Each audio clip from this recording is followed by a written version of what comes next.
तेवढीच अग्रेसिव्ह जातीय।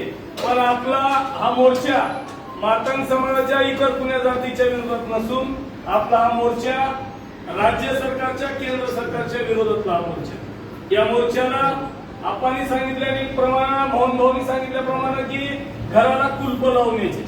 मी सुद्धा माझ्या बायको लेकरा सहित या मोर्चाला येणार आहे। तुम्ही सुद्धा बायका लेकरा सहित या मोर्चाला माझ्या बायकोला घेऊन या 100% आणलं पाहिजे। कारण हा लढा येणाऱ्या पिढीसाठीचा लढा।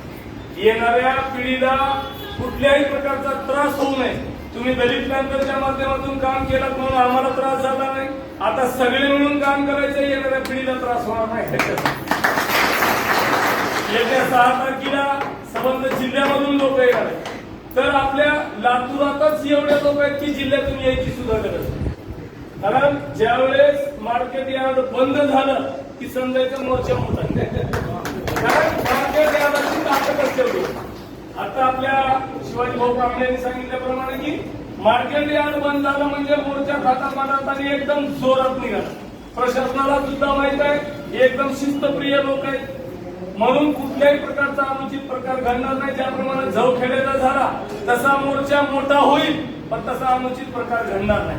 याची सुद्धा दक्षता सर्व सिनियर मंडळी घेणार आहे, आम्ही सर्वच युवा पिढी सुद्धा घेणार आहोत। फक्त माझ्या माताभगिनींना एवढीच विनंती आहे की या मोर्चामध्ये सर्वजण ताकदीनं शासनाला भाग पाडायचे की आपण ताकदीनं रस्त्यावर उतरून जे उपवर्गीकरण जे त्यांनी लागू करण्याचा गट कारस्थान रचत आहेत ते हाणून पाडायचे।